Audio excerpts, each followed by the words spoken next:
The rain hadn't stopped all morning. It slid down the cafe windows like tears, blurring the view of a quiet street in downtown Seattle. Inside, the smell of coffee mixed with the soft hum of a slow piano track, wrapping the place in a melancholy calm. Daniel Carter stood by the entrance, his hand still resting on the glass door, frozen mid-step. He had come here to forget, to find a few moments of peace before going back to his empty apartment. But the moment his eyes fell on the woman sitting in the corner booth, staring down at a half-empty cup and trying to hide the storm behind her eyes, something inside him stopped. And then, there was the boy, maybe 6 or 7, sitting across from her, his tiny hands wrapped around a warm cup of hot chocolate, watching his mother with a sadness far too heavy for someone his age. Daniel didn't plan to get involved. He had enough of his own heartbreak to carry. His ex-wife's betrayal had left him with scars he didn't dare reopen. But when the little boy suddenly looked up, their eyes met, wide, innocent, and silently begging. For a second, Daniel forgot to breathe. He almost walked away. Almost. Until the child whispered, his voice trembling but clear, "Please, don't leave my mom. If you believe in kindness, in second chances, in moments when a simple choice can change an entire life, please take a second to like this video, share it with someone who needs hope today, and subscribe to the channel. Let's keep spreading stories that remind the world what compassion looks like." Daniel froze.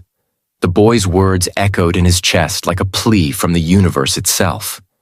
He looked at the woman again. Her name, he would later learn, was Emily Ross. Her face was pale, her eyes tired, her fingers nervously tracing the rim of her cup. She looked like someone who had been fighting a battle she was destined to lose, yet refused to surrender. The boy, her son, Liam, kept glancing toward the door, as if afraid Daniel really might leave. Against his better judgment, Daniel walked over. He didn't know what to say. He didn't know why he was there.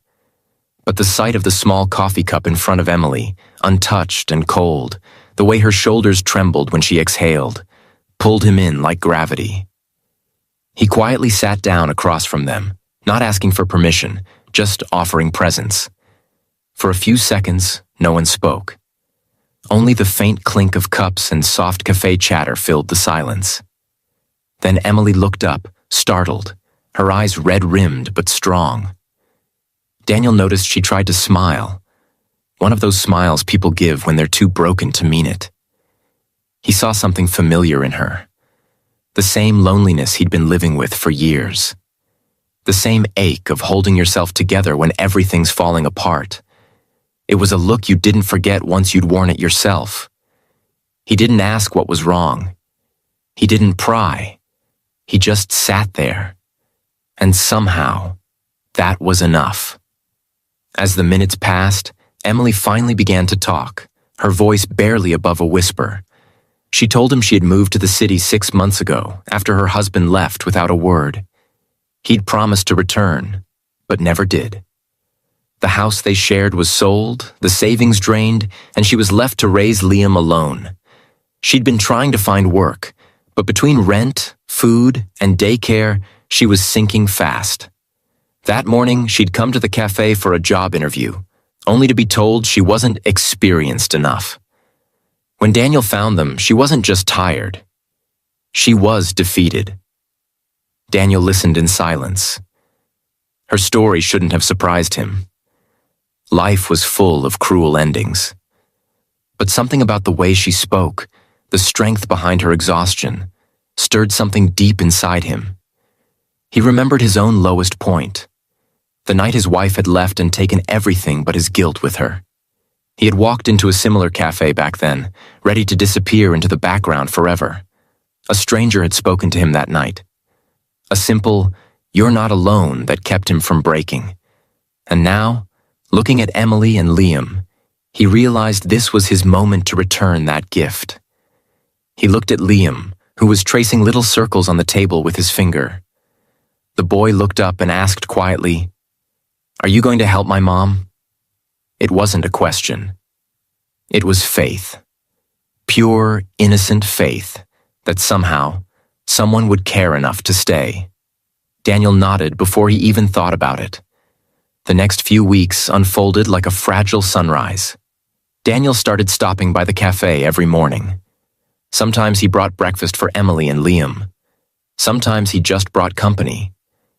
He helped Emily fix her resume, taught her how to apply for jobs online, and found small ways to make her life easier. Fixing her car, dropping Liam at school when she had interviews, and even helping her study for a bookkeeping test. He never overstepped. He simply filled in the spaces where life had left cracks. But in helping them, Daniel found himself healing too. The laughter of a little boy became the sound that replaced silence in his apartment. Emily's smile, slow to return but sincere when it came, began to thaw the walls around his heart. And for the first time in years, Daniel started to feel something he thought he'd lost forever: hope.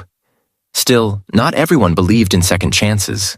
When Emily finally landed a job at a local accounting office, her new boss, a bitter man with no patience for single mothers, began making her life difficult. Late hours, unfair criticism, and the unspoken threat of losing everything again haunted her.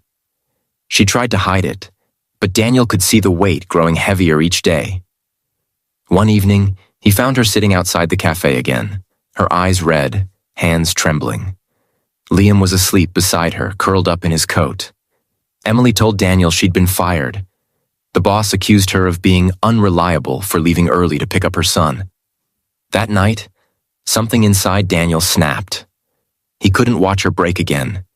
He had once promised himself he'd never get involved with anyone's pain again. But Emily and Liam weren't just anyone anymore. They were family he hadn't known he was missing. Daniel used his savings to help her pay rent that month. When she refused, he told her it was a loan, though they both knew he'd never ask for it back. Slowly, she started picking herself up again. She began doing freelance accounting for small businesses from home, and Daniel, who ran a small construction firm, offered to let her manage his company's accounts. It was the beginning of something real, not just financially, but emotionally. As seasons changed, the three of them began sharing life's quiet moments together. Trips to the park, dinners that felt like family, Christmas mornings that didn't feel lonely anymore. Daniel would never forget the day Liam ran to him, hugged him tight, and called him Dad without hesitation. Emily froze when she heard it, tears welling up, her eyes meeting Daniel's with a mix of gratitude and fear. Gratitude for what he'd brought into their lives, and fear of losing it all again. Daniel didn't let her speak. He just smiled and said softly, "He's right. You both deserve someone who won't walk away months later." As the cafe's familiar scent filled the air once again, Daniel stood by the same door where it all began.